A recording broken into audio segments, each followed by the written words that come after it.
Hello, welcome back to my channel.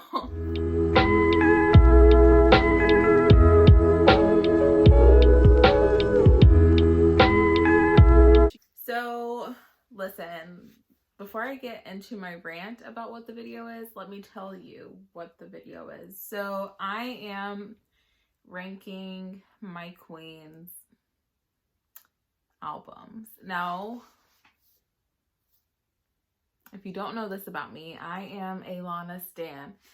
I love music, which you'll come to, know soon. Like this is just the beginning. And as my first music video, I'm ranking Lana Del Reys albums from the best to the least best. And listen, I literally say this in all of my music videos that I've recorded thus far. I don't think she has a bad album. Like, I'm not gonna say that. You will not get that from me. That is, if that's the content you're looking for, you will not find it here, because she's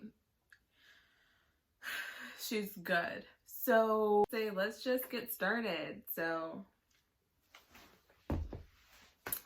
she has 6 albums, and let's just talk about them. So my number 1 all-time favorite Lana album is Born to Die. And also, when I talk about these albums, I usually just mean the deluxe, because a couple of her albums have the deluxe editions that have a couple extra songs on them, and some of them don't. So if there is a deluxe, just assume that I'm talking about it. So anyway, so Born to Die, she looks like this. I can't. So it's really funny. I found out about Lana through this girl that I met in high school. She she was a fan of somebody else or whatever, and she mentioned her, and I was like, I'm gonna go listen. And I did, and bitch, it was the best experience of my life.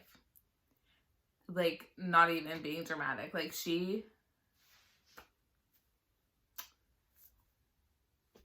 killed me. It was, I don't know what's going on, but just know that it was an experience listening to her for the very first time. And that was her album. I don't even know. I don't think that Born to Die had even came out yet, because I'm pretty sure that was the conversation. We had to listen to her music, or Born to Die, the album, not the song. I'm pretty sure the song was out, but we had to listen to her music on YouTube. Wow, that was really offensive. So sorry. So we had to listen to her music on YouTube, and there was this song. It's called Never Let Me Go. If you have any spare moments in your life, listen to it. And you can only find it on YouTube. I don't even think it's on SoundCloud. It was supposed to be on the deluxe version of Born to Die, but instead she what song did she go with? Without You? I'm pretty sure it's Without You. If I'm wrong, I'll correct it on the screen with the right song. But it was a toss-up between those 2 songs, Never Let Me Go and whatever song that she actually chose. And I was sick. I was so pissed off at her. I don't know. I was mad. But anyways, that is my favorite album ever. There's bangers all the way through. You don't skip one single song, and it's crazy. So my second favorite album from Lana is Norman fucking Rockwell. Hold the fucking phone, because my love for these other albums are real too, and this bitch came at me crazy with this album this past year. Was I ready for it? Oh no. I was not ready for it. So she wrote Norman fucking Rockwell with the whole album, except for Hope is a Dangerous Thing for a Woman Like Me to Have. That was a part of her poetry book, I think, or something that she wrote apart from working with Jack. Anyway, so she wrote this whole album with Jack Antonoff, and if you have not heard of him, you're wrong. Like, you know you've heard of him. He's written so many good songs. Like, whenever I heard that this album was written with Jack, I lost my shit. I was like, I know for sure that this is gonna be good. Like, it's like the two greatest songwriters of our time in one fucking studio.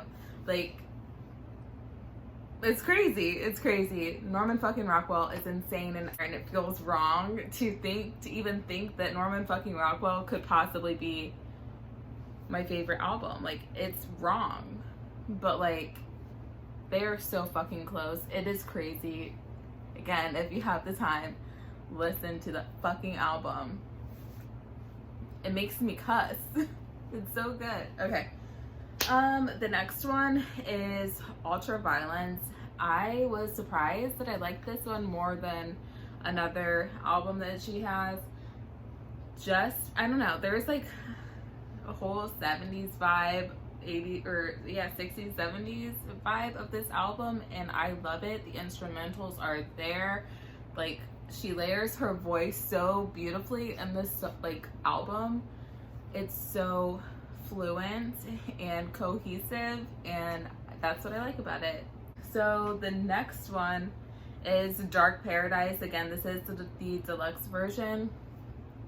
Dark Paradise, come on.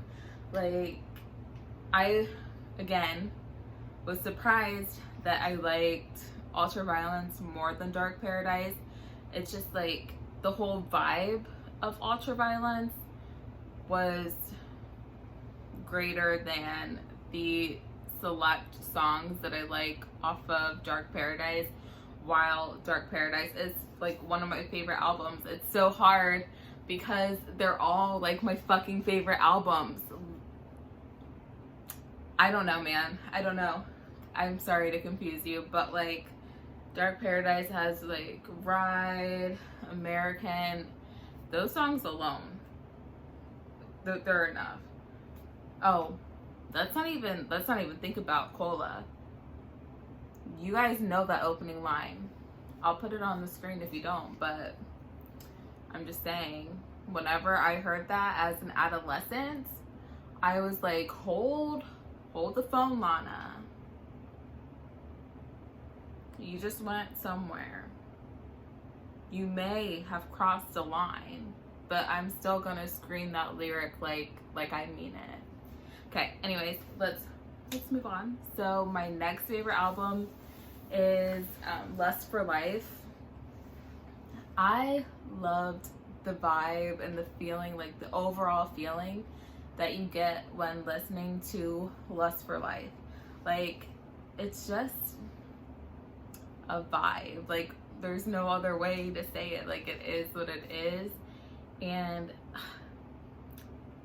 I wish that I liked it more than I like the other albums, just because it's the album that I saw her tour, and for that it will always have a special place in my heart, but like not on my list.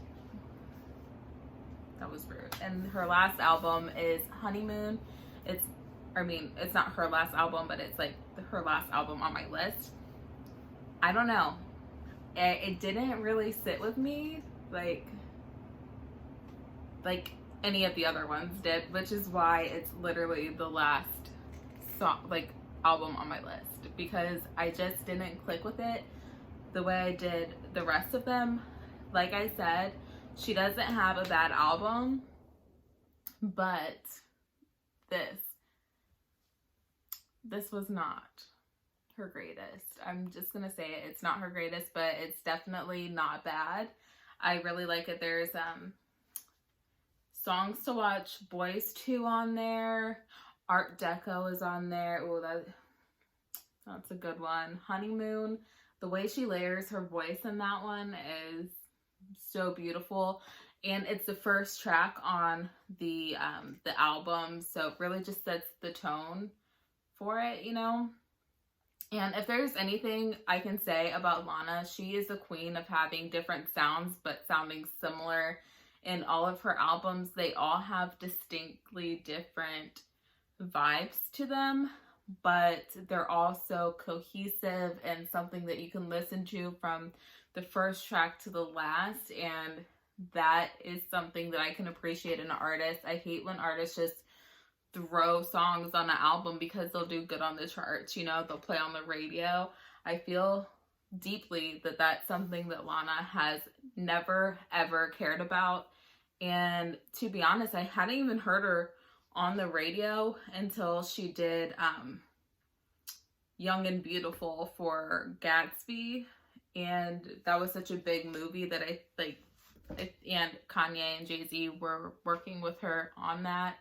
So I think that that's the only reason why that's even out there, just because of the hype of the movie. And was Lust for Life on the radio with The Weeknd?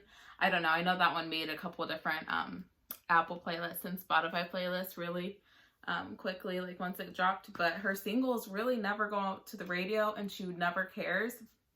And that's something that I love. Like she really constructs her albums, and it is,